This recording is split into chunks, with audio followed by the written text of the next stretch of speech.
Previously on the K.O.F.T podcast. There is a giant fire blazing around all three of you. I cannot grant you water, but what I can grant you is safe passage for you and your friend. And you pick up your head to look up to see what's in front of you. You look and see your feet elevated off the ground, and what appears to be two frog people dragging you. Whenever you three killed my eggs, you left a big hole in my army.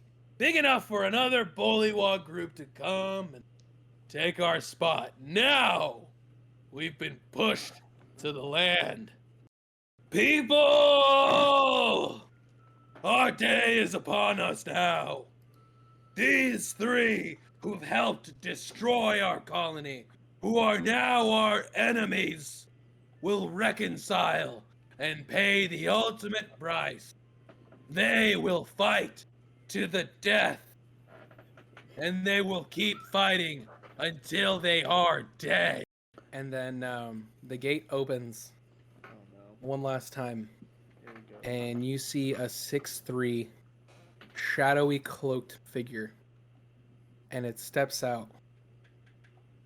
And you guys can feel this presence, this aura coming from it. And it's looking down completely hooded, and it pulls the hood back. Wally. And you just hear, Hey, what's up, guys? and he kind of runs back over to you guys, and he pulls you guys down. And he's like, Alright, here's what we gotta do. I've been staking out the place for about a week now. And what we gotta do is we gotta go ahead, break out that gate, run up, and we might have to kill all these frogs. I don't know if I can kill them all, but I'll do my damn best if it means saving me best mates. I want to look at them, just bite onto it, spit the pin out, and go. Just look at him and just go. Let's fucking kill some frogs, and throw the grenade into the center. he's just pushing, and he's like, guys, Stick to Galad Koi! and he thunder waves you guys across the room, throwing all of you back, and with the force of pressure pushes him back and the Frog King back inside of the fire pit.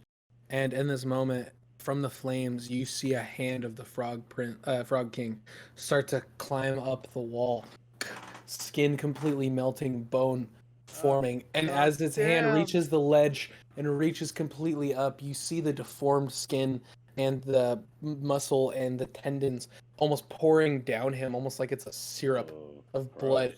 And then its hand lurches and starts to fall back down, and he falls back into the flames. From the flames, you see a hand go up, and you see a thumb as it falls back into the flames. And you see Holb holding a piece of paper, and he turns it around, and it says, Uldron Moonbrine, 8,000 gold. And then you see another wanted sign that says Lance Morgan, 10,000 gold. And then more than that, but all right. you see another piece of paper. He's kind of like holding these up simultaneously. And it says, Sir Alexander Oren of the Broken Isle, wanted by the Order of the Black Flame, 50,000 gold. You three are standing at the entrance of Ruins Bar. In this moment, you three are almost in complete awe. Because standing in front of you is Holb, holding 3 bounties.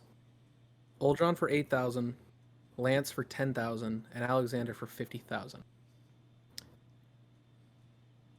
Holb is standing in front of your car, and he's almost laughing hysterically.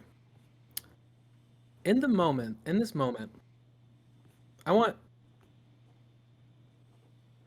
moment, I was gonna make you guys roll perception, but never mind. From the woodworks in this area, you see that there is almost a very thin, straight road from where you guys came from. but the area around you is surrounded in very dense forest. Almost as if this bar is it's very secluded, very hidden. You guys are not near anything in particular.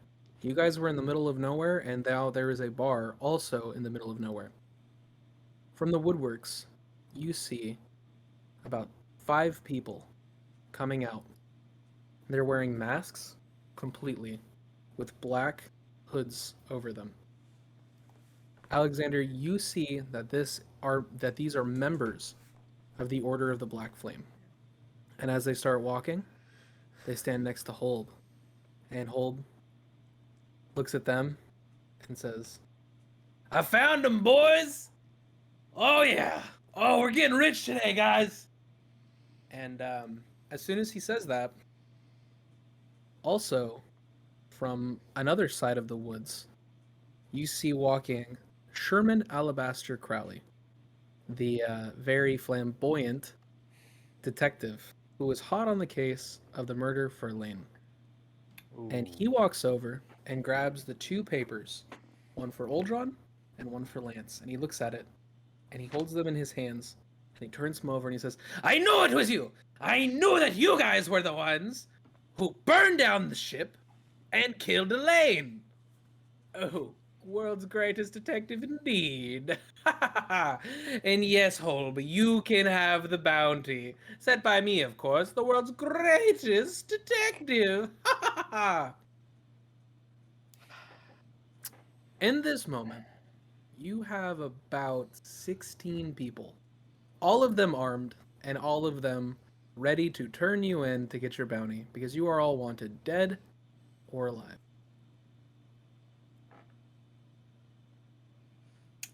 Sick.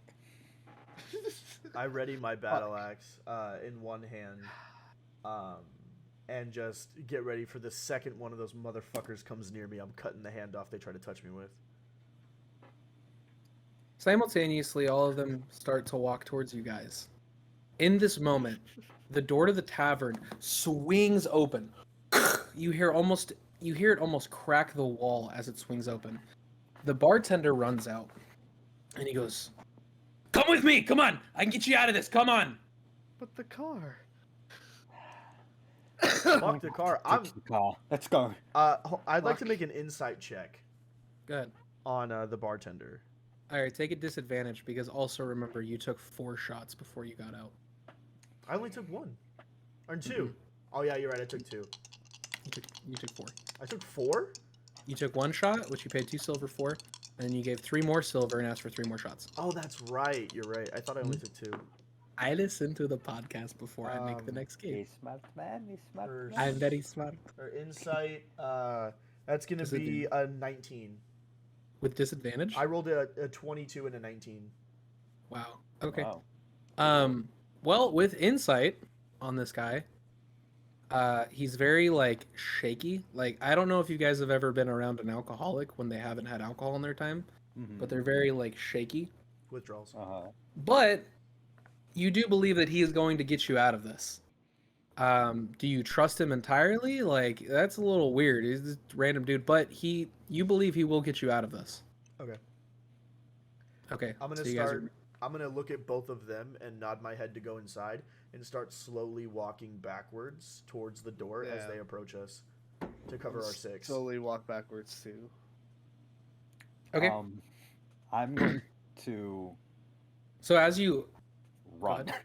okay, so I'm you going to run to that Uldron guy. One runs of them in- follows orders. Thank you. okay, so Uldron runs inside, and then Lance, you're kind of like slowly like backing inside, but you're seeing this huge group of people walk, and the bartender just we don't got time for this, and he grabs you by the collar and he kind of pulls you back in a little quicker, and he grabs you and he starts to pull you back in a little quicker, and he slams the door, and there's a big piece of wood leaning against the door, and those 2 patrons, who are like kind of like sitting there talking. They're still kind of like sitting there talking, but they're almost like trying to ignore you guys. They don't really give a fuck what's going on. And he closes the door and he puts the bar against it. And he's like, all right, come on, come on. And he runs over to the other side of the bar and it has one of those little things that lift over. And he lifts it up and he runs you into the back room. And as you see all like the wine barrels and the mead barrels and everything. And he lifts open the bottom part of the cellar, and he's like, "Okay, come on, come on, we got an old smuggler's den down here." Ooh. Thank you. I jump in. Okay, thanks. So you guys start running. You guys kind of both jump in. It's not really like a hole that you jump down. Like it's a little it's like a staircase down. I assume everyone's going down there. Yeah. Okay, so you guys go down there, and it's just kind of like a standard basement. There's just more big barrels and more everything. And he kind of like runs and he closes the top part, and it's very dimly lit in here, just like candles and stuff. And he goes, okay. And he kind of walks over to the back part of the wall, and there's just like wood paneling, right? Almost like if you guys have ever like wood flooring, but on the wall. And he kind of pushes into the center part of the wall, and the paneling that you see that looks very like perfect paneling, pushes in to actually be some type of like very strange doorway, kind of like Harry Potter-esque. And he slides it, and he goes, "Okay, here's what you guys are gonna do. You're gonna run through this cavern." And then what it's gonna do is there's gonna be a little bit of a door. You're gonna push up on the door, and you're gonna have to push hard because grass and weeds grow over it. And it's gonna take you to a clearing. You're gonna get to that clearing, and you're just gonna run straight out, and just keep hoofing it. You guys can get away from this. You guys can get out of this. All right? And as you guys kind of walk through that little passageway, he slides it closed, and you hear it click back. And you hear kind of the footsteps of him kind of running back into the room, and you can very faintly hear him open up the kind of like the cellar door, and at that point, you guys are now on your own in this weird little like cavern. Question: Is the cavern lit? Are there any like lit torches or anything in here? With the cavern, no, it's not lit. It's kind of dark. It's pretty dark, but you have a. I have dark vision, but yeah, so you can see just fine. And it's just. Yeah, it's literally just like almost like a tunnel. It doesn't look chiseled out. It looks completely natural, like a very natural tunnel that like leads through. I feel like because of how often we've had to move in the dark, we kind of have a system down where you're in front, Lance is in the middle, and I'm in the back, and we're just kind of like following the leader and following the sound of our footsteps. You guys are so used to doing this. You guys just have like the what is it like the instinct? Like Izzy just has the shirt. Like Oldron has the shirt. That just says hat and a hat. And then like you two have the shirts. Thing two. Yeah. You guys are all cute about it. Yeah. Follow my red shirt. Come on, guys. Follow the snaps. Follow the snaps. I feel like it would be something like that, like a clapping or something, so we know exactly where to go, like an echolocation type thing. Be quiet. Just follow me. It's just him going, Matt. Yeah. Like Matt, every few seconds. But yeah, I feel like we all just kind of get in that formation and move down the corridor. Yeah. Okay. So yeah, you guys really do start to hoof it down the corridor, and you guys kind of get to an end part, and the way it ends is it's almost like the foundation, I guess, just kind of starts to curve a little bit upward, and then you get to a point of where it's almost like a very like little mountain with a cover over it. So like walking up a hill with a cover over it, and you guys go and you put your hands on the very tip top of this little like ceiling, and you push it open, and it's a little hard to push, but you guys get it done. And you guys lift the top, and you guys are now in a clearing in this very like dark forest. It's almost like a little like tiny circle, maybe about 7 feet by 7 feet. And you guys gonna climb out, I assume, right? Yeah. Yeah. Okay. And then I want to close the hatch behind us. Okay. If I can, if Aldrin wants to do a saucy little perception check, I'd love to give him a sexy little help action. Sure. What am I trying to perceive though? Where the fuck we can go to get out of the forest? Oh, we're in the forest? Yeah, we're in the middle of the woods. So yeah, you guys That's what I'm are saying, like. and in you're the only middle one of with a dark very vision, and we're in the dense middle of the night. So I'd love to give you a sexy little help action to get us the fuck out of here. Fair. This is my favorite terrain. You're giving me the help action? Sexy little help action, yeah. Sick. It's very specific. It's a certain kind of help action. Alrighty, and that's gonna be a plus. Where's my perception? 16. Okay. So in this area, what you can kind of see is so like the forest is very dense, but kind of through the cracks of the trees, You can see the bar behind you. You guys are maybe only like 35, 40 feet away. Is that sound about right? Yeah, you guys are, I'd say maybe like 50, 60 feet away from the bar. So it's still in very easy, like you guys can very easily see it. And in this moment, as you guys are kind of like looking around in the clearing, you can also see kind of like, you can see that you have been spotted. And so you see a couple fingers kind of pointing towards you from like behind the bar. Because I mean, Let's obviously, get you guys, Get out of here. you guys run in, go into the basement very quickly, but they can see you and they start pointing, and then they kind of start looking at each other. I'm gonna look at Aldrin and basically just like point for the formation and just yell, "Fucking run!" Cheese it. Cheez-Its? Cheese it. Can we try and run to get out of eye line? Yeah. So, are you guys gonna follow what he said and just kind of run straight? Like, so if the road is right here and the bar is like over here near us, and we're kind road like the road literally only leads straight to the bar. Yeah, so what I'm saying is the We road gotta- is we over gotta there. go I want to back. run the opposite way of the road, Yeah. like the I'm going to run opposite the direction. direction that the guy told us. Yeah. So that would literally just be kind of straight, Yeah. just like the exact way he told you to go. Yeah. So you can do that. Okay, I'm so you perfect. guys just kind of start hoofing it through the forest. Give me athletics for everybody. I'm gonna roll athletics for like this whole group. Sick. Fuck. 16. Oh, wow. Look at you. I rolled a saucy little 10. Roll the sussy little. I have no add to my What'd you roll, athletics. Steven? I rolled a 7. Okay. I'd like to go into a rage. No, I'm just kidding. It's too late. Okay. Fuck. So you guys kind of start hoofing it through the forest. You're pretty good. They rolled very low. Yeah. You guys that start hoofing one, it they through all the forest. died. Yeah, they're all tripping and dying, and there's landmines All now following for each some other with reason. swords. There's just- landmines. ah. It's Yeah. for some reason it just turns into the Battle of Normandy, but you guys are the 3 who make it past. So you guys are running through the forest, and Shia LaBeouf. shut up. And everybody roll a perception check. Alright. I'm gonna say with disadvantage because you guys are in a very like hostile situation. Wow, disadvantage. Fuck you, What are dude. we I rolling? just- Perception. Perception with disadvantage. You know, I rolled a 19 at first. The first roll was a 19. I was like, well, fuck, nothing can go better than that. And I rolled a 2. What'd you roll, Steven? 12. What'd you roll, Izzy?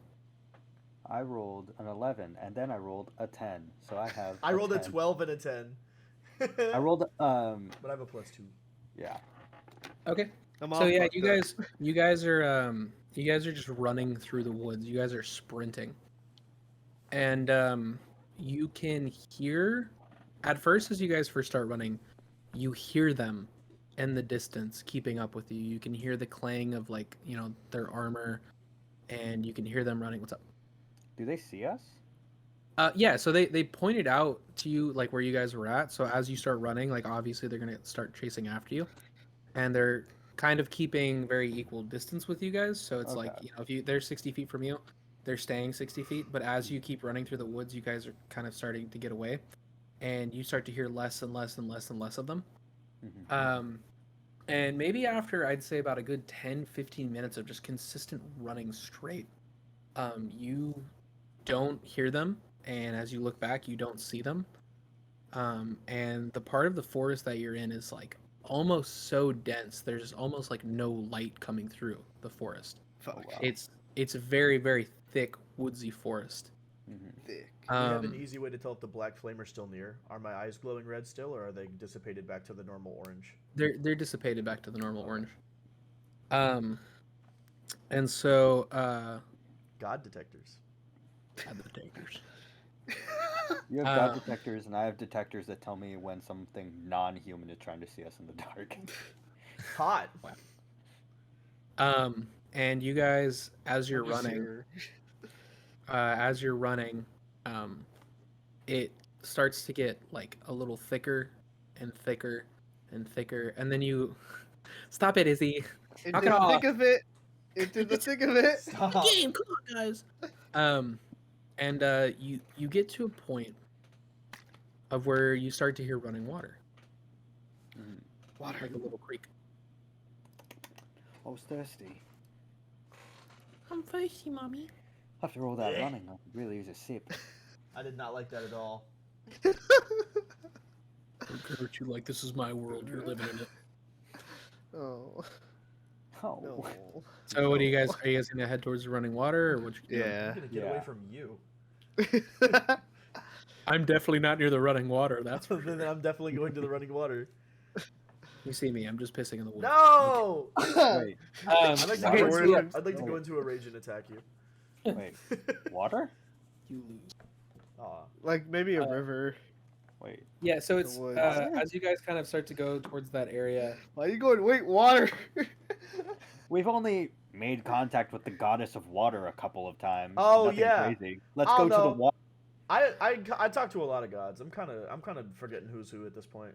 We talked to that hot dummy mommy of a water goddess. Oh no, I'll never forget her. Guess what she can do? She can I'd use love to shit fly find out. around Can I me roll a anytime. performance check to see if I get some No, I'm just kidding. Some water ass. Yeah. Can I fuck this That point, waterfall? She still says you're not good enough. Ah. Can I fuck Who is this she, my dad? waterfall?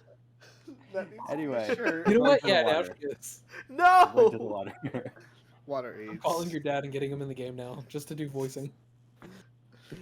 So yeah, so you guys start heading towards the creek, and you see like the area where the creek is at is so pristinely clean. Like Oldron, especially you being in the woods, like I mean, like there is always like some moss and like some little bugs around, but like this water is so clean, it almost has a light blue like haze to it. Like it's like perfect, like the perfect water. And as you approach the stream and you guys can kind of follow along with your eyes, you actually see the stream is leading into this like mouth entrance of a cavern. Okay. Well, You guys want to go check it out? Only hiding place we really got right now. I was gonna say, can't hurt to hide out. Okay. Hmm. As you guys start to kind of follow the stream into the cavern, as you get closer and closer, your nerves kind of start to feel a little less unsettled. No, you guys start to calm down a little bit more. You guys feel a little bit more peaceful, a little more tranquil. And as you kind of enter in through the mouth of the cavern, you guys feel a little bit more at ease. Like you feel like you're safe, a little bit more secure, away from whatever it is was trying to hurt you, right? And the stream in the cavern kind of like it kind of trails off, and then it goes actually into like a little bit of like a hole, like into the cavern. So the creek is like no longer in there, but you guys are now in the mouth of the cave, and inside the cave, due to the water and some of the water and the moisture that's actually dripping off the cave walls and stuff, there's a blue aura in this entire cavern. It's very like lightly lit in blue, like almost as if you guys have ever seen the that fluorescent krill in the ocean. Ooh. You know what I'm talking about? Yeah. So like every time you see that little bit of dropping water, it's like the blue, and then as it runs down the wall, there's a little blue trails, and it's lighting everything, just a perfect blue color. Nice. Can I do like a? At least we could see. Can I cast Channel Divinity and try to get in contact with Agrimara? You can. Okay. Do I need to like roll my spell casting modifier? Yeah. Okay. And then another question, just seeing if it works. I'm proficient in religion, so since I'm trying to summon a god and I'm proficient in religion, do I get advantage on the roll? I'm not gonna give you. I'm gonna let it be a normal roll. Okay. Because right now you're drunk. You're Oh yeah, I buzzing. forgot I'm drunk. Yeah, Or I'm you're not buzzing. drunk. Yeah, I'm buzzing. No, I you're forgot about buzzing. that. Okay. Yeah, this is gonna be a fun time to talk to God. Hey God, I love you so much. That's gonna be an 18. Okay. So as you Just as like you I sit just like down- kneel by the glowing stuff in the water, and I just start to like in my mind, just ask Agramara to speak to us and bestow us like wisdom. So he's just sitting there like, Agramara, we Okay. need your guidance. Just trying to like get her to come here.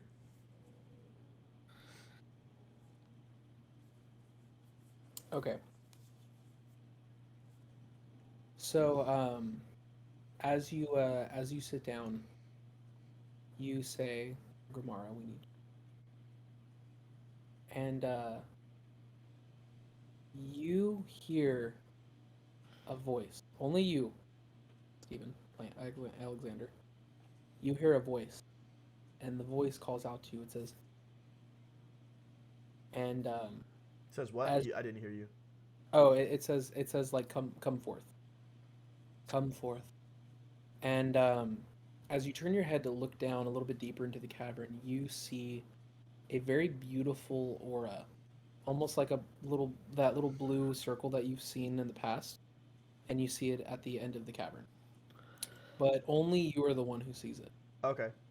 Are you gonna? Alexander stands up and feeling this calming, reassuring feeling from the glow, he feels guided to it, and so he stands up. He sheathes any weapons he had out, um, and he walks with his hands down and his palms open to show that he is um, coming as a servant, not as an attacker, not anyone who feels on the same level. Coming as a servant to Agramara, and walks to her. Also within this moment, Lance and Uldron, you guys feel so calm and so at peace of where you're at right now. You guys don't even notice him stand up and walk. You guys are just almost like sitting there, like just feeling this positive energy and this happiness that's surrounding you guys. Just vibing. And Alexander, you start walking, and you go towards the blue orb, and it starts to lead you a little bit deeper into the mouth of the cave, and then the orb you see pass through almost a wall, and as it passes through the wall, a perfect outline of a doorway forms, and the door looks extremely familiar, like something that you've seen that door hundreds of times before, like you've seen it, and it guides you towards it, and you almost want to go inside. You go inside. Um, he is going to look down at the handle, and he questions it for a second, because the last time he felt guided to and kind of forced to trust a god, he metaphorically and physically got burned. So he thinks about it for a second. He looks down. He says, Agramara, I trust you. And he opens the door and walks in.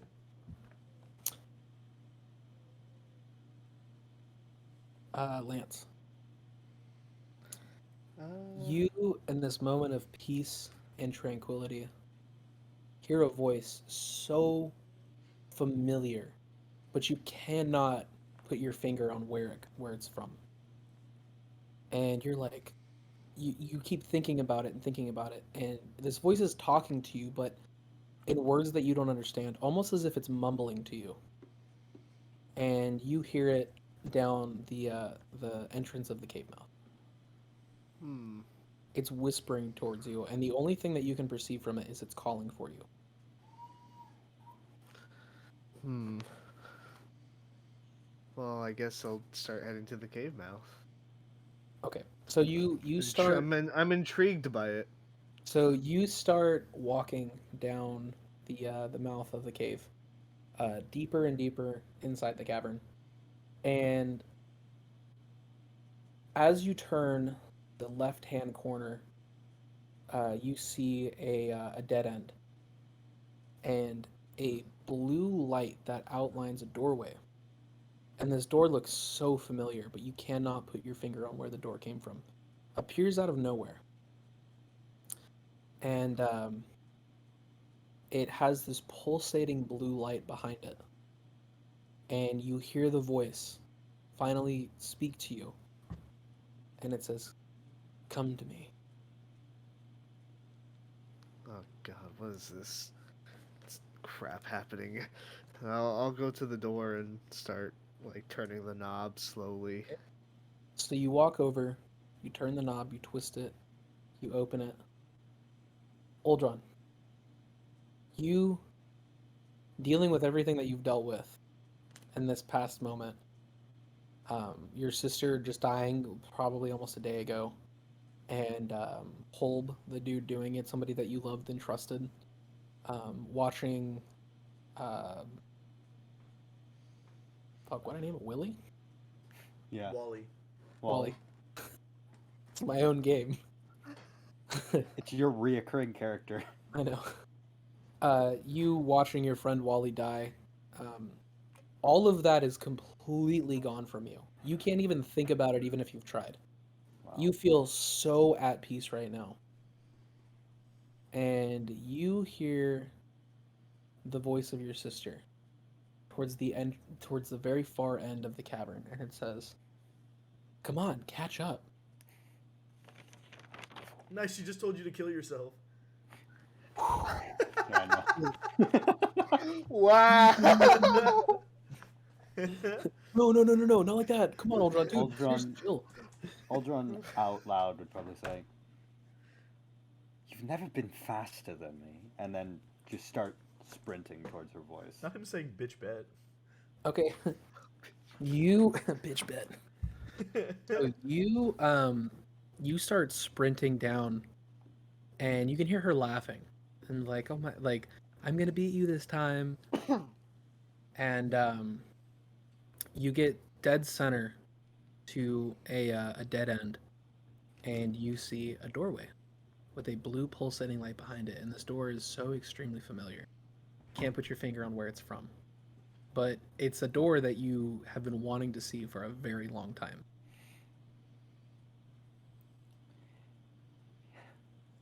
Can I go in? I'm absolutely gonna go in. Okay. Can I just So say, this is the scene that I want part of. I want all three of us standing in this dark cave with these blue backlit doors just illuminating us in this like half circle. yeah, this is a scene I've been thinking of for a week already. So you turn the handle, and the door opens. Mm-hmm. Alexander, as you walk through your door,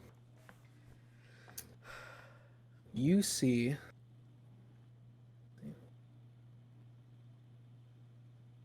a man sitting at a table, and he's sitting there and he's reading a book, just something thick. And across from him, you see a woman, and she's knitting. And as soon as you walk through the door, the woman looks up and says, "Son, you're home." And you see the man stand up, and it's your father, James, and your mother, Cassandra. And your dad walks over and he shakes your hand, and he says, "Son," and he gives you a big hug. And he says, "You're back from your adventures. I can't wait to hear about it. You've been gone for months already." Alexander does not hug him back. He stands there with his arms down, just staring at his mother, and he is in full shock. When he's looking at Cassandra, he is fully tears welling in his eyes, drips down, and he pulls his father off of him and throws him not throws him on the ground, but like moves him to the side. And he looks at her and he says, "Mother." And he rushes her and picks her up in his arms and holds her and starts to just silently cry onto her shoulder. And he holds her as tight as he possibly can. And she gives you just as tight of a hug back, and she's like, she's "Alexander, I've missed you so much." And your father starts laughing. He's like, "You've always been a mama's boy." And he says, and he kind of like walks over and he's like, "Can I get you some tea, buddy?" He looks around and he says, "Tea? I've never seen you drink tea." "You've never seen me drink tea. What months do to a kid, I'll never understand." And his mom and your mother kind of looks at you and she laughs. and she kind of like wipes the tears from your eyes, and she says, "Oh, Alexander, I hope your journeys haven't made you forget your little happy family you've had at home." And as they kind of walk towards the kitchen to grab the tea, he kind of mutters to himself, "Happy family." Roll an what would be the word? Insight? Yeah, roll an insight check. Probably either that or investigation. No, I would say insight with disadvantage. Okay.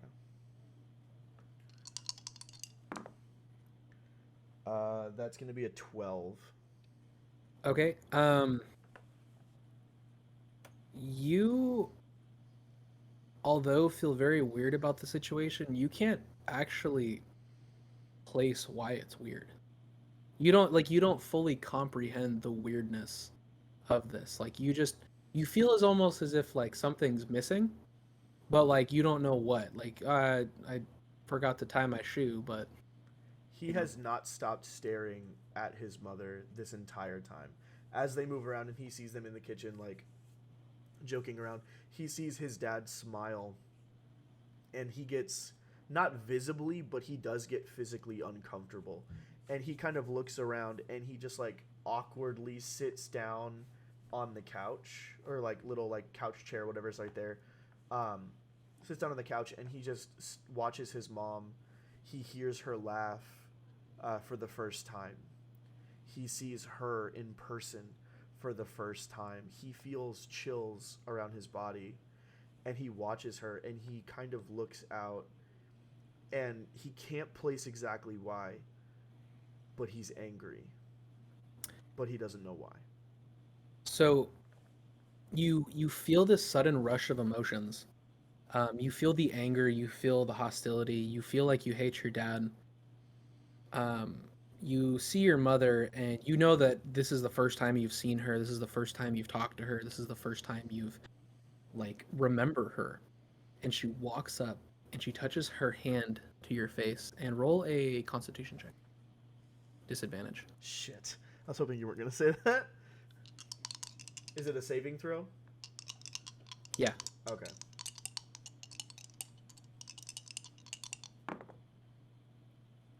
Oh wait, I look at me rolling a D12 instead of a D20. I'm fucking dead.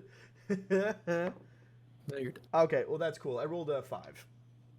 okay. So as she like touches her hand to your face, you feel her soft skin, and He leans his it face almost into it. yeah, and it almost feels familiar. And this anger and this pain and this hatred that you've had, um, almost completely disappears with just in a second, blink of an eye. And you, for some reason, remember the laugh of your father and remember the laugh of your mother. You don't have any memories, but yet you somehow almost remember it.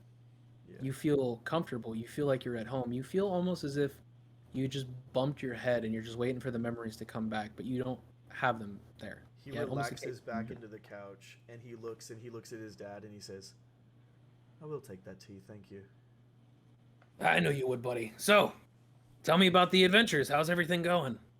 Um, And you're sitting on the couch, and your mom sits next to you, and your dad, he has this chair, and it's your dad's chair, and he sits in the chair, and he kind of like it's not like a folding chair that folds out, but it's got like a little leg thing, and he always puts his legs up on the chair, but you like when he's interested, he moves the leg thing, he leans into you as you're talking, and this is the first time you feel that your dad is interested in what you have to say, but you feel like that this is the first time he's doing this, but you don't remember if this is the first time. You feel like this is normal, but it's also not normal.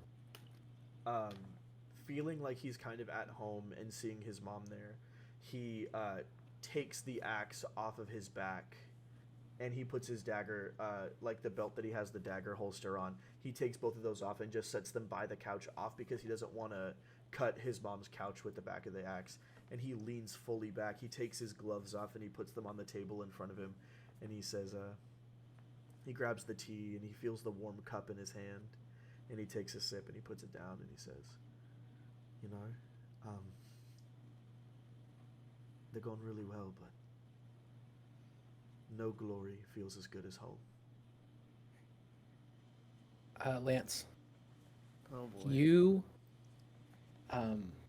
put your hand on the door, and the door kind of creaks open, and you feel this intense feeling of joy because you see a woman sitting on the couch and she's reading this tiny little book, and she's sitting leaning on the couch kind of like I don't know how to explain it, with her legs kind of like on the couch leaning up against the armrest as she's reading, and she looks up at you and goes, Lance, sweetie, you're home. It's been so long. And this Ooh. woman is who you perceive to be your mother. Someone that you haven't seen since you were a child. And you look around the house, and everything looks to be as you remember it from when you were a child. And you get this this rush of just feelings and emotions that you've never felt in Ugh. like your entire life. Um, and your mother stands up and she runs over and she gives you a hug. And as soon as she gives you a hug, you feel insanely safe. And roll a Constitution with disadvantage. Disadvantage. Oh boy. Disadvantage. Oh, a 4. Okay, and you feel so safe, and all of your memories that you've had of this woman are they're not there, but you feel like you have a case of amnesia, like she's so familiar. This is somebody that you love and that you care about, and you know it's your mom, but you don't have any memories, but at the same time, like you feel like you've just seen her yesterday. Is this And what it feels like? and To... she looks at you and she says, Lance, you have to tell me about where you've been. You've been traveling for months. I haven't seen you in so long. Traveling for months? What do you mean? Well, I you haven't went out, seen you since I was probably 5. and as she kind of like puts her hand on your cheek and she like touches your face, you just kind of almost feel like, no, wait, that's not right. 5? That's too long. It's been maybe a couple months. And she says, and she looks at you and she says, well, 5, maybe 5 months, but you and Henry, ever since you've joined the guard, you guys have been traveling. Henry, Um, the man that raised me. well, I guess he's technically raising you now because you guys are on the road. Ever since you've joined the guard, you've made me so proud. Guard. I never joined the guard. Um, and like it's so when you have these memories too, like I've never joined the guard. You're starting to question yourself because like you don't know if this is real or not. Like what you're saying. So this feels real to you. It just feels very weird. And she's like, "Yeah, since you've joined the guard." Oh man, they must be working you to death. And she sits you down on the couch and says, "Please sit, sit. I'll make supper." And she I kind sit of down. like, okay, and she starts cooking, and maybe about like 5 or 10 minutes or so, she's cooking. She's kind of talking to you, and she's like, "I've been so bored since you've been gone. I finally could have you take me to the market again. You know, I hate when that weird butcher stares at me, and whenever you're near, he doesn't stare." And you can smell her cooking, and like you remember this cooking, like it's like that mom cooking, and you feel so at peace and so comfortable. This isn't adding up.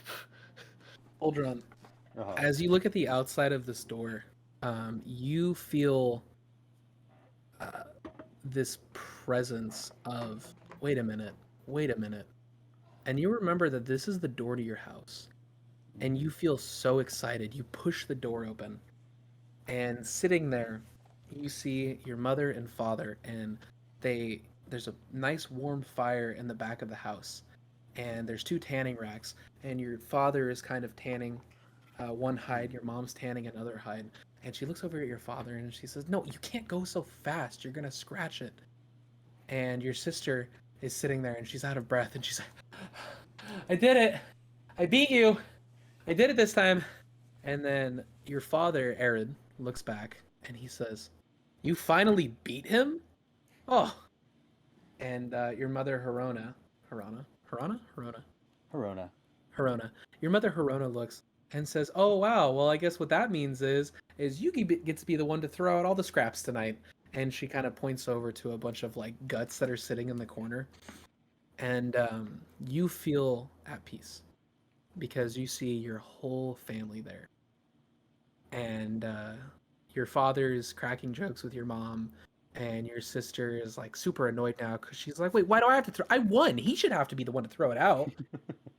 And you just feel like you just feel at home. Peace. He would feel so conflicted. This feeling of I've watched all of you die. Actually, hold on. You'd probably say that out loud. Just I've watched all of you die. How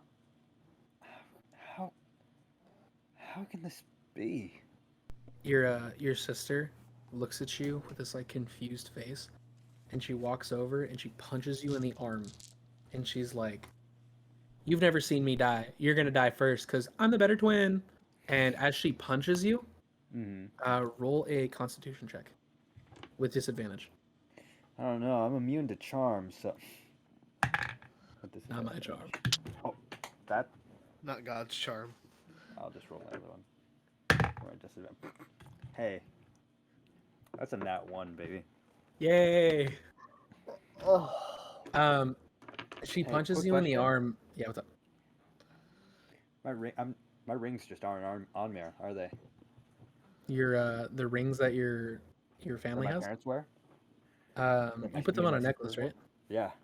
So they're around your. So it's around your neck, but as soon as your sister punches your arm, you just kind of even forget that they're even there. You just think it's a necklace, right? Mm-hmm.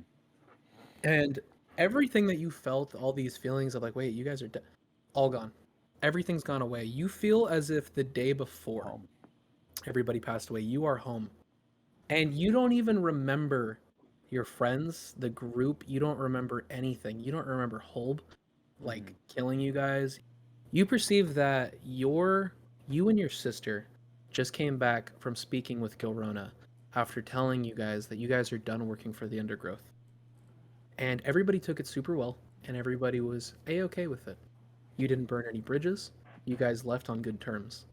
And you just got back home, and now your family is happy, and they're celebrating, because now they're out of the black market, and they are free to live clean, happy, normal lives.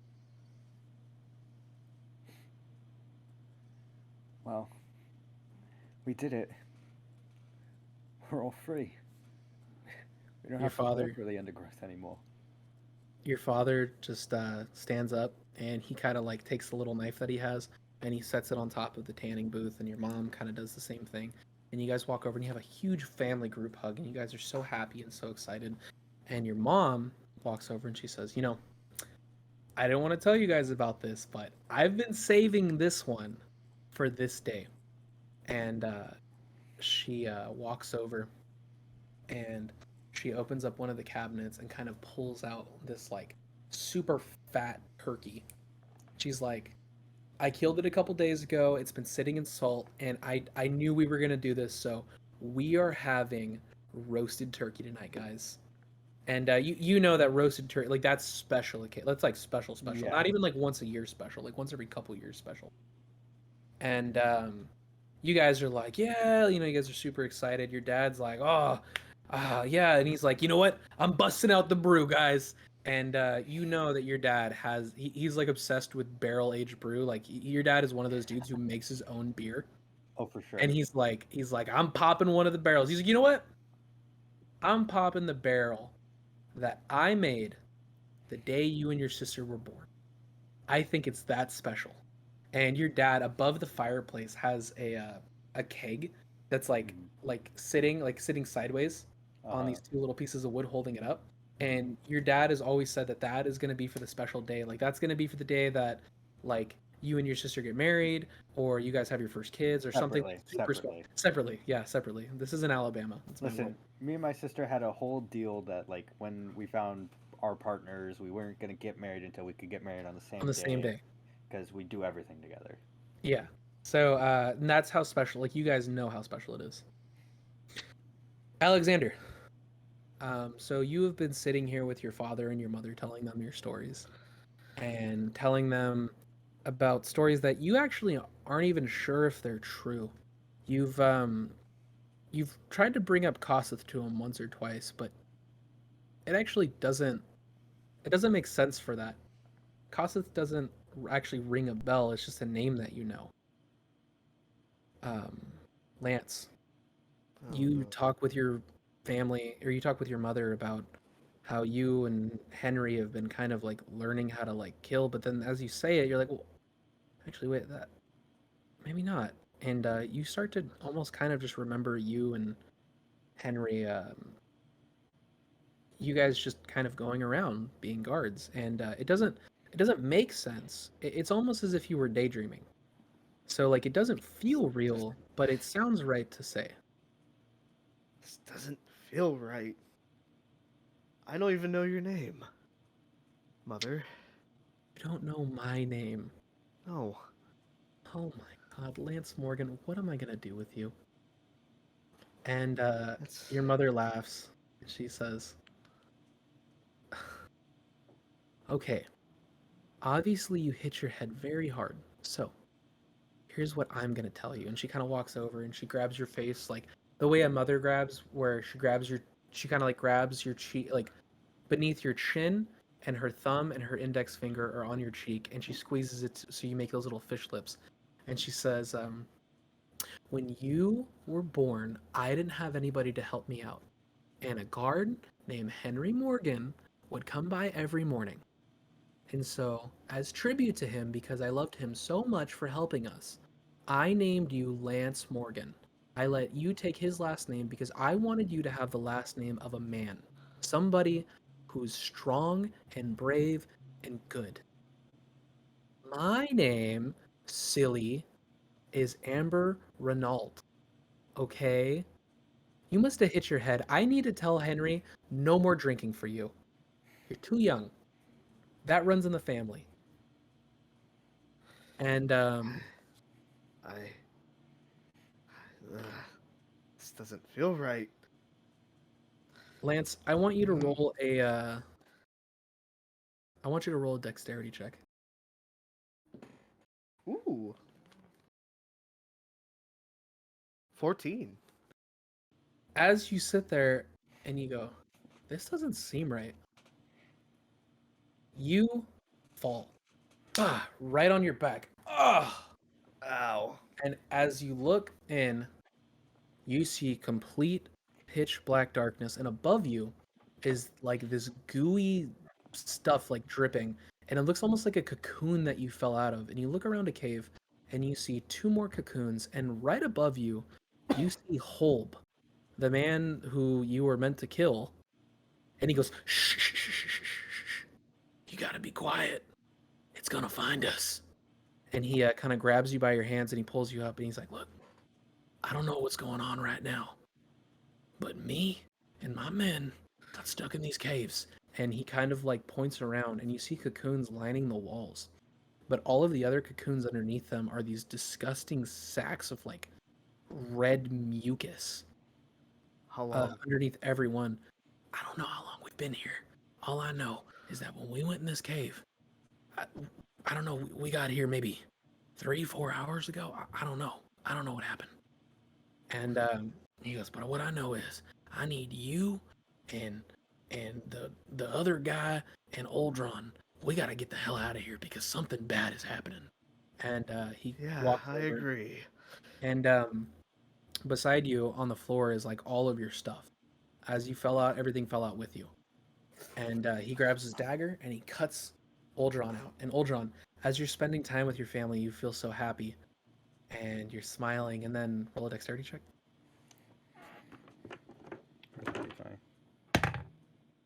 That's gonna be what's my dex? What's my dex? What's my dex? What's my dex? I keep not. Oh wait, dex is just. Dex is just a normal thing, isn't it? Oh, yeah. I'm dumb. I kept looking for my normal stuff. That's gonna be a 13. Okay, so your dad busts open the dry or the beer that he's been aging, and as soon as the glass gets ready to touch your lips, you fall and you land right on your back, same as Lance did. And you look up and you see the dripping cocoon, and you look around and you see Holb, and he puts his hand on your mouth and goes, shh, shh, shh. I know how bad this is, but we are in a worse predicament than you could ever imagine. You got to be quiet.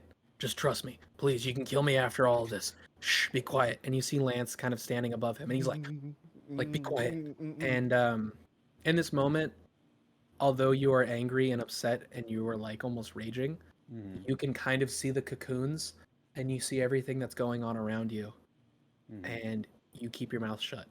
And he stands up and he walks over to Alexander's cocoon. Alexander, your father gives you a deep hug and he says, I know I say it to you all the time, buddy, but I'm proud of you. And as soon as he says it, roll a dex check. All right. 10. Okay. And as soon as he says, I'm proud of you, you fall from the cocoon and you land like face down. And you like, oh, and you feel this weird slimy stuff dripping on the back of your neck, and you freak out and turn around, and Holb puts his hand over your mouth, and next to you, you see Lance and Izzy telling you, like, Lance and Izzy, oh my god. Or I'm sorry, we got a new character? Lance and Oldron telling you, like, shh, keep it down. And you look up and you can see the cocoon and all these cocoons around you, and you can see this disgusting mass of blood dripping from all these other cocoons. Okay. You see this disgusting mass of like blood and bones and teeth and skulls underneath every single cocoon except for your three. And you guys all gather up your stuff and you guys are all covered in this nasty slime shit. And Holb looks at you guys and he goes, okay, listen. I don't know what happened. So, me and my men, after everything happened, we came here, we found this bar, and we were gonna drink, and then next thing you know, outside, all these authorities show up, all the cops, all the people who were looking for us, all the bounties, they come out, and we're getting ready to run, we didn't know what to do, we were gonna fight them, and then the bartender tells us, like, get underground, and then start running straight, and we start running, we find this cave, and then next thing you know, I'm looking at my men, and all of them they're acting funny, and I don't know what's going on. And then they start walking down, and they start just going into this cave, and then, after some point as they leave, I'm thinking, maybe they're gonna take a piss, maybe I don't know. And then they just are gone, and I'm by myself, and then I hear this voice trying to call to me, and it's trying to talk to me, and then I'm feeling good, feeling happy, but it just don't feel right. I ain't never been happy in my life. And I walk down, I see this blue door, and I walk inside, and I just see my mama and my pa, but they're just beating each other like they always did. And so I walk out the back door of my old house, and I walk into this room, and I see these cocoons, and I don't know what's going on. So I'm sitting here, and I'm staring at them, and then they start dripping this nasty red stuff, and I run back into the main room, and then after a while I come back in here, and then I see 3 more cocoons come down in their spot, and all this red gunk starts coming out, and I'm thinking it's their blood and bones, but then I see 3 new cocoons form, and after a couple minutes I get something in me, a little itch, a little bug biting me, so I grab my dagger, I cut it open, and that's when I pull you out. And he points at you, Lance. I don't know what you boys were seeing, but whatever the hell's going on, we gotta get the hell out of here. Agreed. I need to get the fuck out of here. I look at Holden. Whatever's in here dies tonight. Uldron, you are extremely conflicted Because in this moment is your greatest enemy in the entire world, but also is that you can feel now because all of the feelings that you guys were feeling, all of the calmness, all of the everything is now entirely gone. You guys are completely back to your senses, and you know, and this is something you guys don't have to perceive because you know this, it is something so powerful that it was able to go into your mind, go into your memories, into your thoughts, things that you didn't even know were real, and change it. And you can feel that right now, this is something that's a little bit bigger than you, something that is very important. Whether you choose to fight Holb or not is up to you, but I want you to act as what Oldron would do.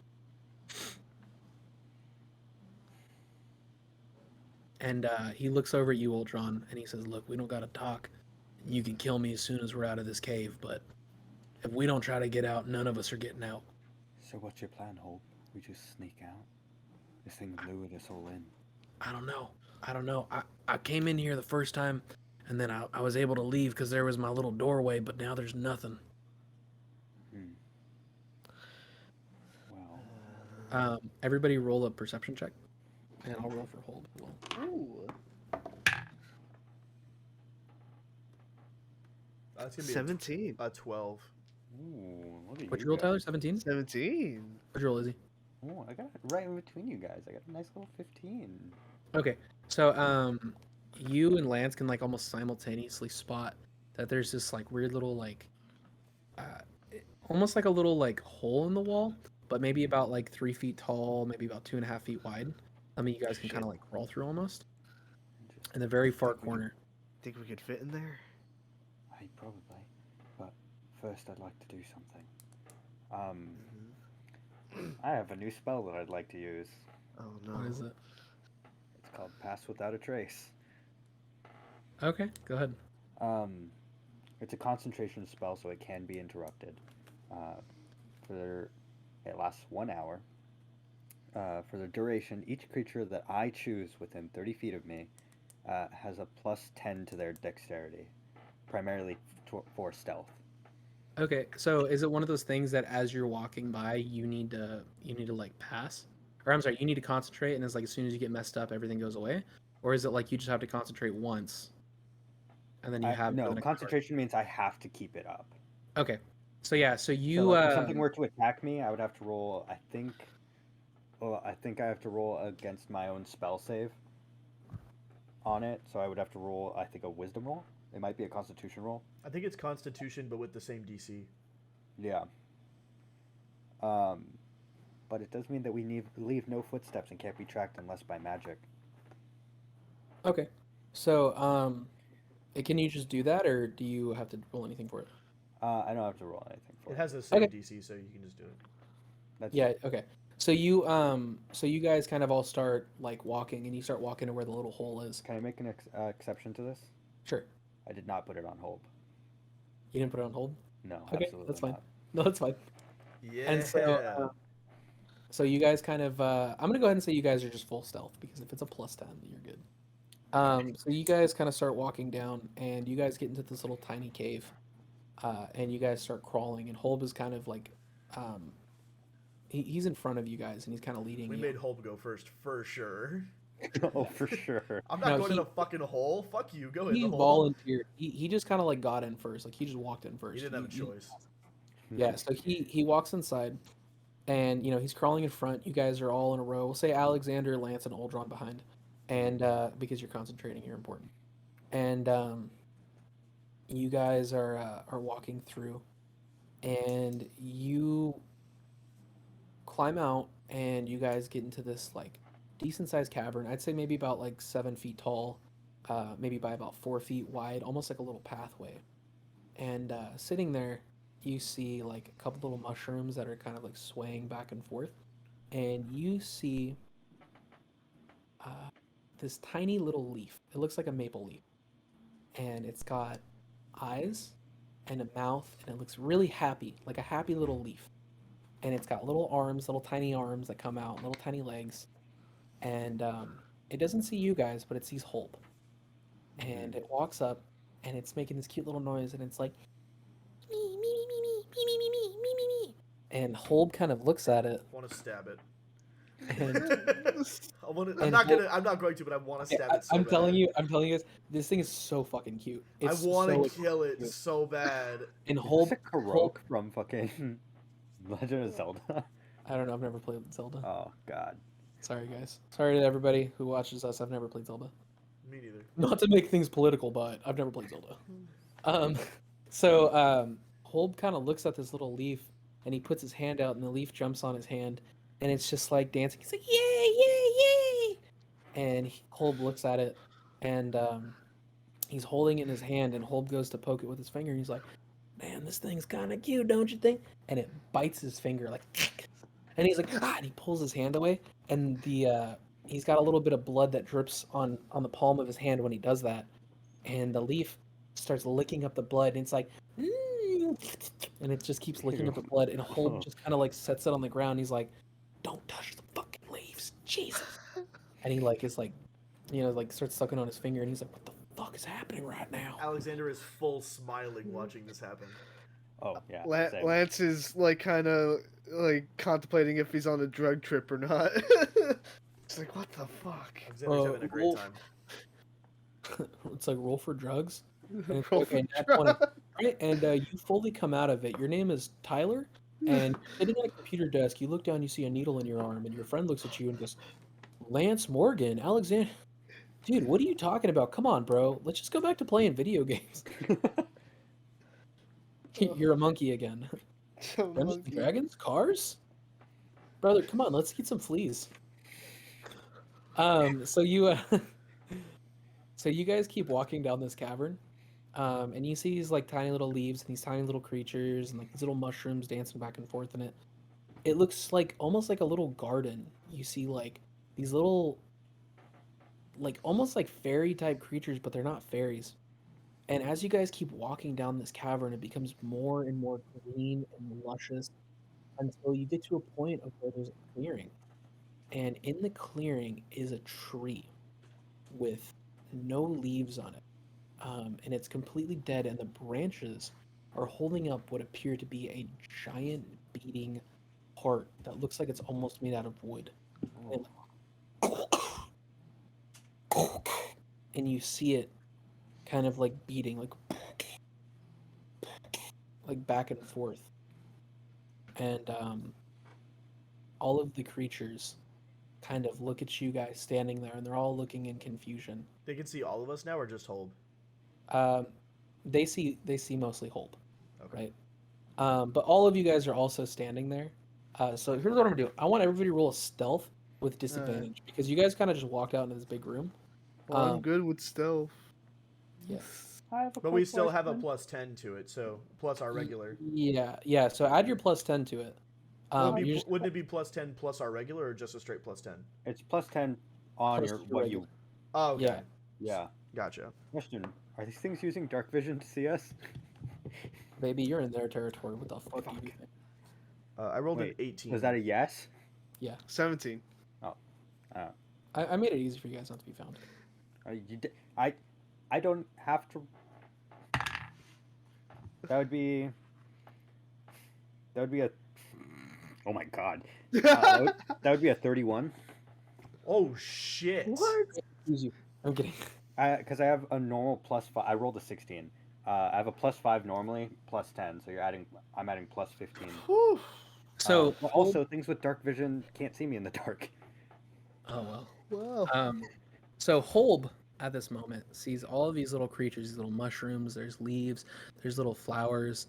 There's my cat in the background scratching his Dude, nose. I've been watching your cat this entire time.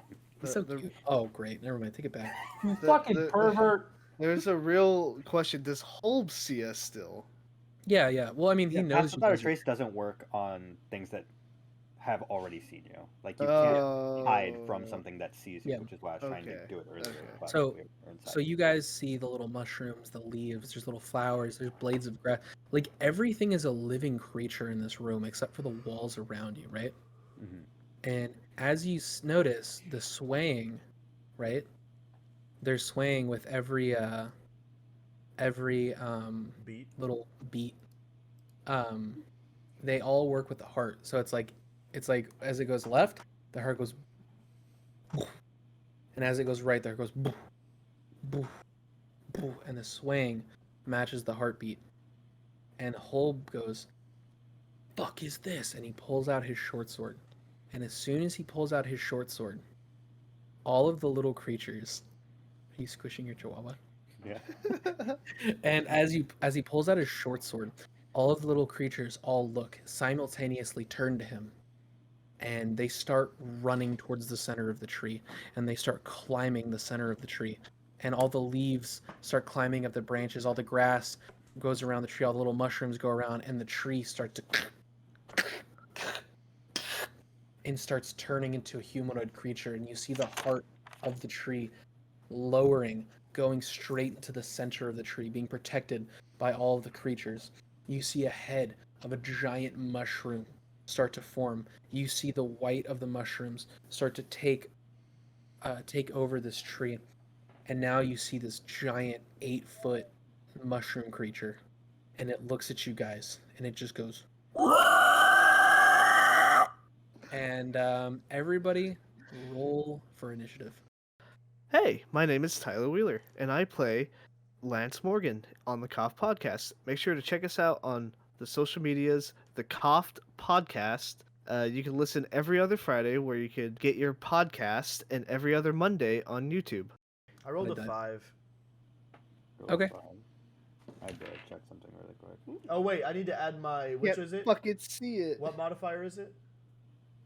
I don't know. Proficiency? Your proficiency bonus, right? So I rolled a 7. Doesn't Okay. change a whole lot, but Yeah, I rolled 10. God, all my dice are fucking awful. What the fuck? Oh no, that laugh. I rolled a nat 20, and I have Rolled a a +5. On initiative? Why'd you waste your nat 20 on initiative, Tyler? I Or don't Tyler, which know, one are man. you? Izzy. Okay. Which one are you? Yeah, which So, one are you? Oldron goes first, Oh, anymore. and then Tyler, would you roll? 10. Steven, would you roll?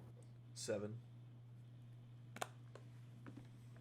I have another new spell that I'm really looking forward to using because it's a cantrip. I cast Thunderous Smite on Holb. Just like break his kneecap or something and run away. See what happens. Okay. I thought about stabbing him in the back of his chest when he pulled out I his sword. literally I was. straight up almost did it. I straight up almost used my new spell on him. Not Glad gonna you lie, got the second I came out of the goo, I was gonna kill him. But I wanted Uldra. you to kill him. Yes. In this, okay, so you have a choice here. Do you want to attack or do you want to try and keep up your? Well, that's a good point, huh? Ooh, saucy.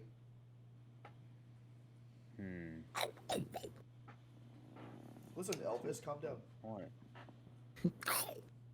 Can I Don't roll die a on the quick toilet. perception to see if I see another way out of the room? Yeah, go ahead. Nat 20. No, I'm kidding. Imagine. That's going to be a 15. No, there's no way that you can see except for the way that you came. We're gonna die in here.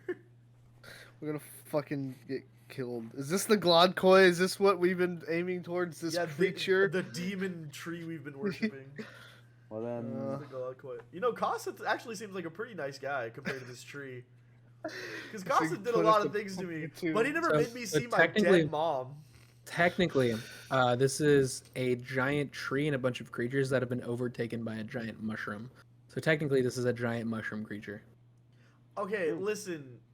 We're going to eat it afterwards. And I'm gonna trip see my heavy mom again. balls. yeah. We're all gonna see our moms again. Well, guys, I hate to break it to you. I'm dropping my concentration to take a shot. Wow. So here's what I'm gonna do. pussy. Steven and Tyler. Ew. Wait a minute. Whoa. Tyler Together Stevens. we make one pedophile. So I'll say Alexander Lance. Do me a favor. Roll for stealth if you want to keep yourself. Sure, Alright, yeah. I'm Let me yeah. see. I rolled all nat ones. Nat 20! Cool. There you go. I rolled all nat ones with my dice a second ago, so let's see what I can do. Lance, you just disappear. Fuck. I rolled an 11. Can't see me. All right, I'm just yeah. So doing you're this not constantly. hidden anymore. No, what do you mean? I'm By the way, so what- sneaky. What that spell looks like is it looks like shadows basically come out from me and help cloak you guys. Like they get rid of your shadow That's and hot. actively cover your Alexander is footprint. fully erect. Oh no. Aldrin is going down the dark and edgy path. He's definitely listening to MCR these days. Oh, welcome to the club. Wait, which Yeah. album though? Lance is Ooh, already Depends on how there. old you are. Great question. He's like a generic edgy person, so it's got to be Oh. like Black Parade for sure. Black you know? Parade, yeah. Listening to the Yeah. used as well. You know you're Yeah, I know real that. I edgy. know that album. I've heard these before. You know you're really edgy if you're listening to MCR's first album. Which, by the way, everybody, if you like Oh, no. MCR, their first album, banger. The first album is good though. It's really good. Black I Parade had is never heard of super My overhyped. Chemical It's good, Romance but it's overhyped. until Umbrella Academy came out, and I googled who Gerard Way was. Wow. He's Wow. listening to some Pierce the Veil. Oof. I don't know what that I was is. listening to Pierce the Veil earlier today. I don't know Yeah, what that is nice. either. Hey, same. Really good. Another emo band. The only like bands I ever listened to were Disturbed and System of a Down. Ooh, That was wah. it, yeah. Okay, so anyways, let's fight this fucking thing. Aldron, what are you doing? I'm gonna take a shot at it with my bow. Okay, go for it. That's gonna be Oh, God. probably not a hit. Does a fucking 13 hit? No. Jordan, trying to Okay. remember what the AC of this thing is. I don't know. Well, lucky for me, it's my first turn, and I'm a gloom stalker, which means I get his second attack. Ooh, sexy. Oh. Now, does a 15 hit? It hits. Woo! Wait, what was your first roll? 13, right? Yeah, 13. Okay, yeah, it hits. No, I said 15 twice. Duh. No, dude, the first one was a nat 20, the second one was a 15. yeah, for sure. Yeah, come on, Izzy. You don't pay attention. Come on.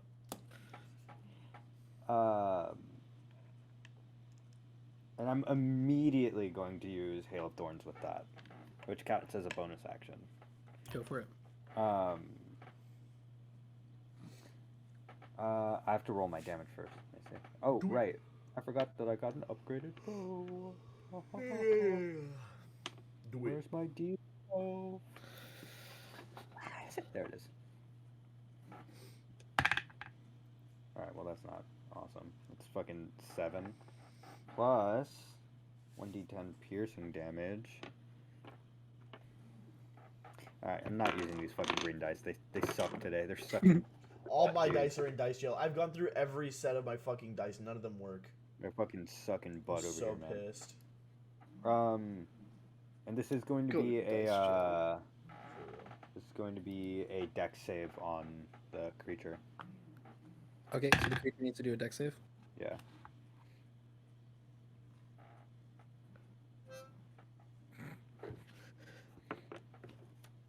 Dex save to wait, close my first. What do I- That was What do I have to roll? just a dex check of let me see. Oh, I have to figure out what my hold on. Dexterity saving throw, which is dex saving throw, which is I believe based off of my spellcasting modifier. Oh, what a pain in the ass. How about this? Does an 8 make it? You think? No, Okay, absolutely he failed. not. He failed. Okay. Which means it's gonna take fucking 4 piercing damage, so a total of like 11 damage. Okay. And I've kind of done everything that I can do. So I'm just Okay. gonna, Lance, I'm it's your gonna turn just- now. we're pretty far away from this thing, no? Like it hasn't moved up on us yet. It hasn't moved at all. Okay. I'm gonna About stick how to far the away would you say it is? shadows. Good call, Atlanta. I would say, as of right now, with you guys first stepping in, so here's an accurate description of the room. Okay. Okay. Around you is a giant perimeter circle of the entire cavern where all the creatures were. There is a small little like circle of water. I'd say about 4 feet wide, like a perfect ring of circle around the tree with a giant kind of platform in the middle. Mhm. The water is probably only a few inches deep, right? But it's that blue creek that's flowing, right? And then the little perimeter, that little circular perimeter is probably like 5 feet wide. So the whole room that you're in is probably, I'd say, about 100 feet by 100 feet. That little perimeter circle is probably only like 4 feet wide. And then or the little creek is probably only about 4 feet wide with only a few inches of water, and then the platform that it's sitting on is probably only about 10 feet wide by 10 feet wide. So it's a pretty big size room that you're in. Mm-hmm. And then just try and think of it like that, I guess. So you guys are able to walk and run around, huh? You still mean a picture of Bullseye? A fucking Yeah. dartboard? Yeah, it's like a dartboard kind of. Sick. The Eye of the Sahara, if y'all are really deep into conspiracies like me. Oh, classically. So, yeah, I just want to stick to the shadows. Okay, are you gonna attack though? Not right now, no. No. Are Okay. you It's gonna too move far. up on it? He said, "Fuck no, baby." Are you Yeah, moving that's a up? part- on it? I- Hello, baby. Yeah, I mean, I could try to Alright. go around. And Yeah, be just get ready for a sneaky. sneak attack. Yeah, Yeah. with well, that that's sexy what I'll little do. nat 20, you could definitely get right behind him. Yeah. Yep. No, for sure. Yeah. I'm actually also going to give you an attack bonus as well. When you choose to attack, I'll let you do double damage because you Well, rolled yeah. so well for sneak. Alexander. Yeah. I'm gonna use my bonus action and use my Vow of Enmity, which gives me advantage on every attack roll against any creature that I select on the battlefield. So Okay. I'm going to select the big fucking shroomy tree boy. So I will get advantage on every attack I have against him. And Alexander is going to pull his battle axe and rush just like full fucking steam ahead at this thing and attack with the battle axe. Okay. Go ahead. Roll to see if you hit. I dropped my dice. Hold on. Okay. Ow. Okay. Come on, you bitch. That's a nat fucking 20. Double damage, baby. All right. Roll twice for your double damage. Yes. And do I add my modifier just once, right? Or do I add the modifier for both rolls? For both rolls. For It's both double rolls? damage. Okay. Yeah. That's you gotta 1d8 plus 1d8 plus 8 for both of them. So that's I could do a maximum of 32 damage right now. Let's do it. Okay. That's 20 damage. Okay.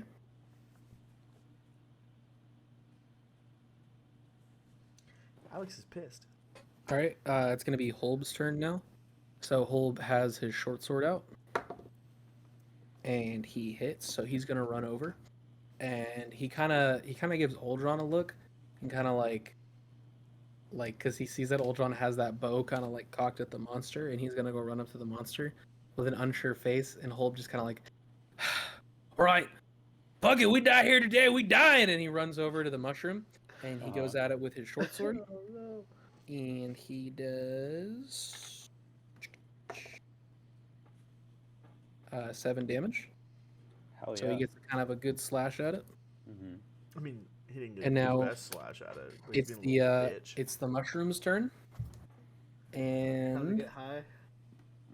wanna get high. I was gonna clean my room, And but then I got he's gonna go and Oh. do a swat, a giant swooping swat, and he's going for both Holb and Alexander. So both you guys roll a dex check. Do I get advantage because I rolled a nat 20? Which one's under Ah, come on, baby, come on. Good fuck. You said a Oh. dex Oh. save. My hands are right here. Okay. Yeah, dex save. Do it. 15. Okay. I don't even need to roll for Holb. He rolled a 'Cause nat does 20. Nat 20. Yeah, he does nat 20, do Fucking boys. hell. So he's going for a giant swoop on y'all. I'm gonna die, guys. No. Watch Oh, it we hit me got for here. fucking 70 damage, insta dead. Don't worry, there's temples that we could Okay. bring you So to. he smacks you guys, kind of throwing you to the kind of like right hand side of the cave. And as you guys get smacked, you take 10 damage, and you are now knocked prone. Shit. Ruh-roh, Raggy. Was it perhaps fire damage? From the mushroom? Stop asking dumb questions. Ah. Yeah, this Alexander fire has mushroom. resistance to fire damage, so that's why I was like, come on. No. Yeah. Uldron, it's back to your turn. Wow, already? Oh shit.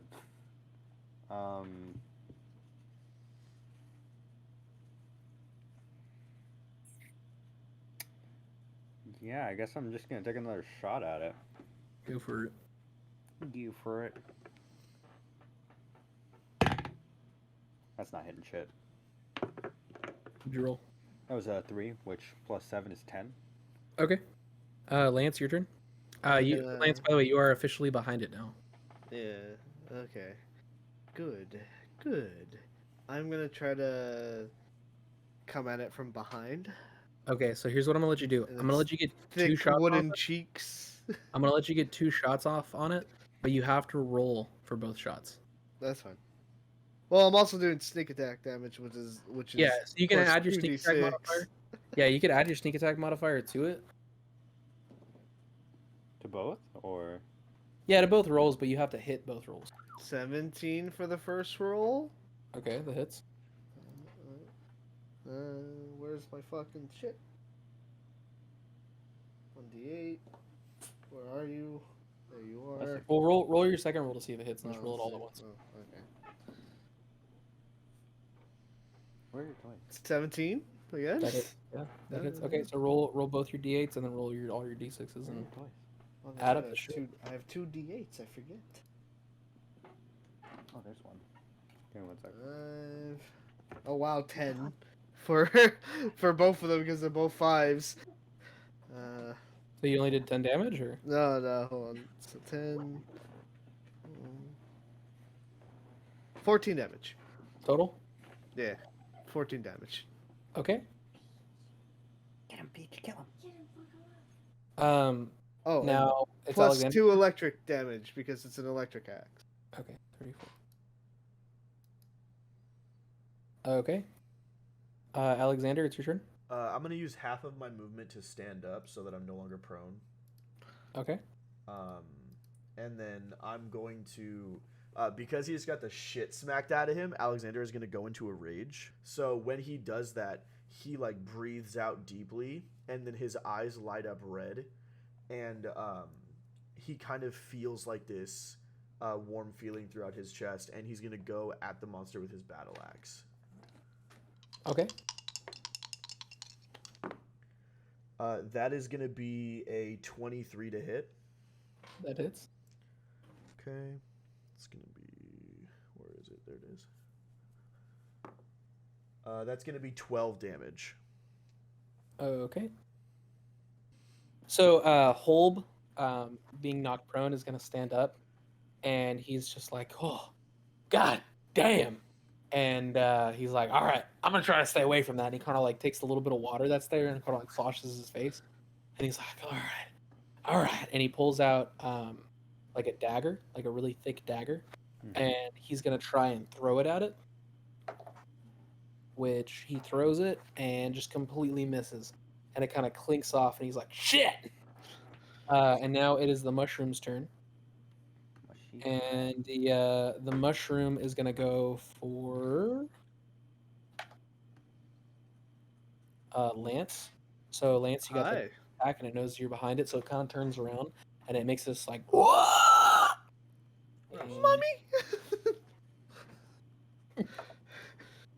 And it goes to swing at you, and it causes to slam down, but you kind of jump to the side, and it hits the ground. And completely misses you. Uldron, it's your turn. Ooh. Alright, well. I'm enjoying being all the way back here, so I'll just take another shot at it. That is a 15. Okay, that hits. Give me the D12. Where did I put my D12? My D12. That's gonna be 7 damage. Okay. So you shoot at it with your bow. I shoot at it with my bow that can technically do up to 12 damage per shot, but is rolling real low. Alright. Lance, it's your turn again. Oh. So this fuck, go ahead. slams its arm at you, and now it's standing in front of you. I'ma swing my axe. My my little tomahawk. You're gonna swing your ass? Yeah. Search word. Search- Nat 20! Oh, And guess what? That means it's paralyzed because of the tomahawk. oh. Oh, that's right. That's right. Motherfucker, you get fucked. What's my D8? All right, go ahead, Tyler. God damn it. Oh, Tyler, that's you've given me a great. great idea. Uh, You've paralyzed a tree. 4, I just 7, remembered what else 7 I have. damage. How much 7 damage. total? Yeah. It's Because I rolled a 2 no. for damage. You roll twice. You do double damage. Oh! I'm an idiot. Oops. So 7. 7 plus 8. 15. 15. Okay, 15 damage. There we go. Okay. Forgot about the There we go. nat 20s do that. Okay, Kill it yet? Tyler. Oh, fuck yeah. You pull out your tomahawk as soon as this thing slams its arm down, and you like and you chop so hard in front of it that you completely chop its like mushroomy arm off, and it kind of like gets in your face and roars and goes like, and you take your tomahawk right in the center of its little mushroom forehead, and it kind of like and it starts to lean back, and then it starts shaking, and then the water around starts swirling faster and faster. Tyler, you are standing in the water. Holb Oh, is standing in the fuck, help water. me. You're standing in the water. So I want you three to do a dexterity check. Alright. By the way, I found my spell save. Holb jumps back out of the water as soon as he sees it, kind of almost like pulling out. 19. Nice. You see the water current moving fast, and you jump out of the way quickly. 7. Okay, you are completely swept onto your feet and kind of thrown a little bit off the edge, knocked prone, and the water starts Again? going inside of where all the damage was at this giant monster, and it heals completely, almost back to where it was at. But now it's got a ring of water completely covering it, like this blue aura, and then the monster and all of the water goes from around its skin right back down inside of its throat. Now the water is completely gone from the room, but the creature looks like it's regained some health. Is Fucking it still hell. paralyzed? Fuck you, you spooky bitch. Is it And still paralyzed? Ender, it's for I'll say for until it's his turn. Okay, cool. So then I'll get. I already have advantage on attack, so it won't do anything. Alexander, I'm gonna. So it looks like pretty good. Like it looks like it's not back to full, but it's pretty good. yeah, it's definitely regained some health. Cool. So Alexander's gonna use half of his movement to get up, and then is he able to get to it with 15 feet of movement? Yeah. Okay. So I'm going to use my bonus action, my saucy little bonus action, to cast Thunderous Smite. That's my boy. Thunderous Smite. So I am going to roll to hit with advantage. I think I'm not in water anymore. That is going to be a 16, which hits. Mm-hmm. So I'm going to need the creature to make a strength saving throw. Against. What is Fails. that? It needs to beat a 14. Okay. Fails. Okay, so I'm going to do my damage. The strength saving DC just means that it gets knocked back 10 feet after I hit it. So Alexander pulls out his battle axe, and the red lightning starts to glisten off of it. His eyes shine a little bit brighter. He swings it over his head, and then as he goes, he hits it right center mass in the chest, aiming right for the heart.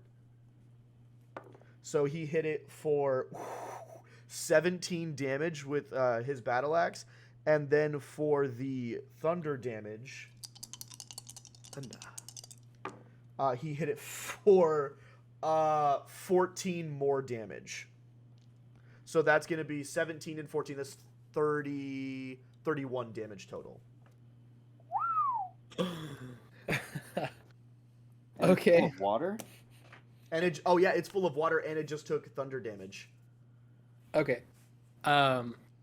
So you smack it really hard and you blow this thing across the room, and it immediately looks super, like, fucking. It looks like it's about to die, but it stands up with a final roar. And Holb runs over and picks up his dagger and tries to Of get course. one more throw at it, I want to miss so bad. and again, completely misses. Ah!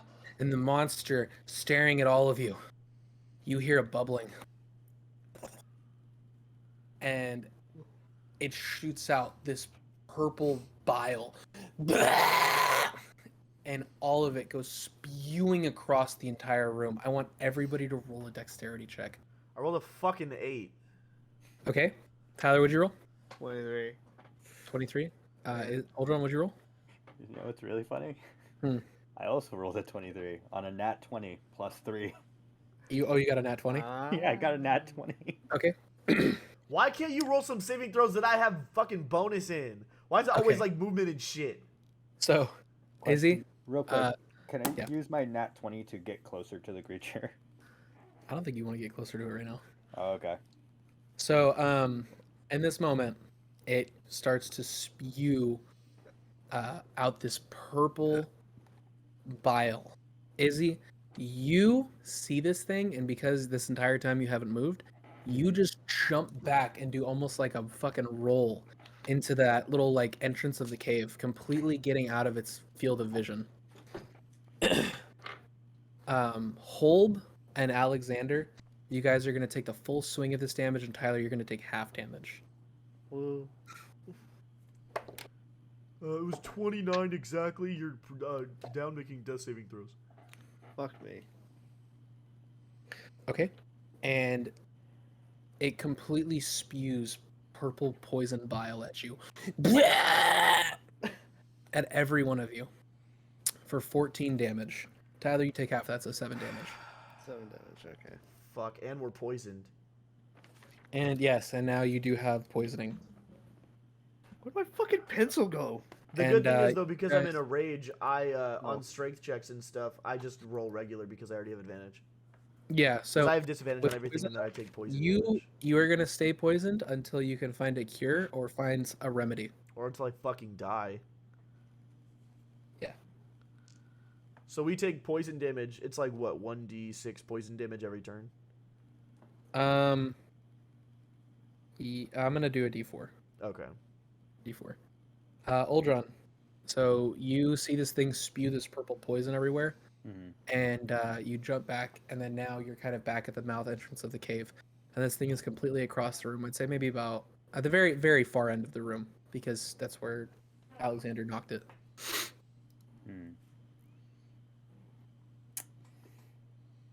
It's pretty And it far looks away. and it looks beat up. So, in this moment too, hold on. As Alexander goes straight for the chest, he knocked a giant chunk out, and you can see the beating, wooden-esque heart for this creature. Oh, you know I gotta take the shot. And I ain't gonna take. You know I gotta take the shot. I know. Take the shot. Take the shot. That's a 9 plus 7, 16. Okay. Don't even. Roll that. Wait, hold on. Just for my curiosity, how much health did it have left?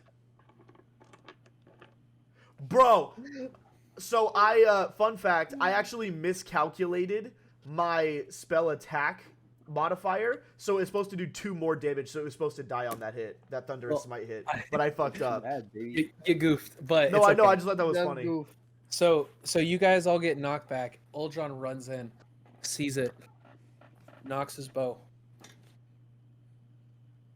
And as you guys look, all of you in almost slow motion can see the arrow, perfectly flying in the air. The creature, looking to avoid it, cannot, because it cannot move quick enough. And it pierces right in the center of the heart. And you see it beat. Boof. Boof. But then it doesn't again. And the creature and then falls and starts to almost bubble and fall apart. And the cave around you starts to crumble and fall apart. Giant rocks start crumbling, knocking a hole in the ground. And on the opposite side of the room of where you guys are at, you see some of the wall crumble and you see an exit. But now the cave is crumbling, so I want everybody to roll a dexterity check. Fuck! Is it a saving throw or a check? It's a check. Okay. 13. That's a unnatural 20. Okay. That's what'd a you roll? 4. 13. Okay. I'm gonna So die you're- in this cave. No. Okay, so here's the thing. Okay. So, Fucking bullshit. Alexander, where you're standing at, Yeah. you are in like the center of the room. Okay. Uh-huh. So in this moment, you are knocked prone, Cool. but nothing happens to your area. Tyler, Lance, you are on like the left-hand side of where Alexander's at because you went behind or no. You are actually almost to the exit already because you were behind the creature. Yeah. So you are able to successfully run to the exit. Uldron, Come on. you are able. So the giant rock falls through and knocks about a 5-foot hole, right where the right in front of the pillar where Alexander's at. You jump over the pillar, or jump over the hole, and you pull Alexander up. Sorry, you pull Alexander up and get him unprone. But behind you, you see Holb, and he's holding on to the pillar, and he goes, "Uldron, take my hand, help me, please help me, Uldron, come on, help me!" And he's reaching up. That was the perfect time for my new spell. And he's like, "Come on, don't let it be like this, man. We can work things out, brother. We can fix this, please." And he's like, you see his fingers starting to slip, and he's trying to grab onto. He's like, "Help me, please. I'll give you everything I got. Just help me." Can I describe to you what's about to happen to him? Go ahead. Uldron is going to use his new spell, Primal Savagery. Oh no. Uldron raises his hand. The shadows that he's been using to cloak his friends, to disappear, to be unseen, to everybody, cover his hand. His fingers grow long and dark and sharp. And he looks at Holb and slashes across his hands. Now, I could roll this, because that does a d10 of acid damage. But... and that's 8 damage. On Okay. just Holb's fingers. Okay. So your arms extend out like these giant tendril claws, and you slice down at his hands. And as you slice down, the acid burns all across his arm, and he starts like slipping with one hand, but the other hand can't hold his weight, so he slips. And he's like, his fingers of one hand are bleeding as it's sliding down. And he's like, "Uldron, no, you were like a son to me. Just help, no!" And then he falls. And you hear him smack with a thump that almost as if you dropped a watermelon off a cliff. Oh, gross. I love that. And you don't hear him completely fall the way because it goes so deep. And you look and you help up, or Alexander's standing next to you, and you guys make eye contact, and you guys both understand that you have to run. Both of you guys roll another dexterity check. Come on. I'm not using the same fucking dice. I'm using different dice. Oh my god, it doesn't matter. I rolled another 4. What'd you Did roll? you really? Uldron?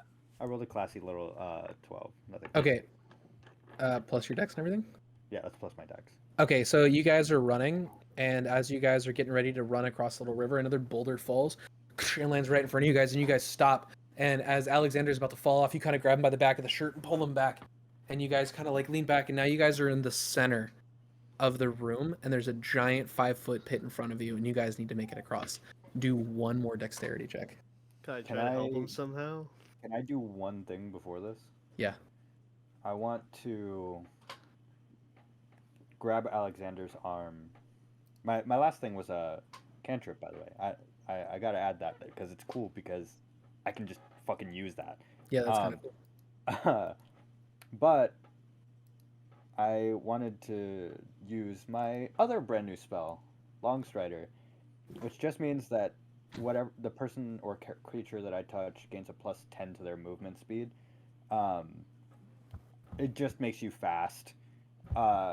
You know what? In And- this instance, I'll let you do it, and I'll totally. So you guys grab Longstrider and you guys run back, and because it's just 5 feet. Yeah. And so you guys like while you're holding on to Just each other, 5 feet. just slow. Yeah, it's only 5 foot pit. You guys slow motion jump over the pit, and as you guys are running, a giant rock falls from the sky and crushes the pillar that you guys were standing on, falling down into the cavern. And you guys both run. And you guys catch up with Lance. Lance grabs you and pulls you both in. Fucking And you here. guys start sprinting. And as you guys are running through the cavern, you see the pebbles and sand falling everywhere. And you guys are sprinting, and you have no idea where you're going through. And you run into, like another like closed entrance wall. Alexander, What's up? I want you to roll me a strength check. I'm Well, still you're still enraged, enraged, so I yes. get advantage. Let's go.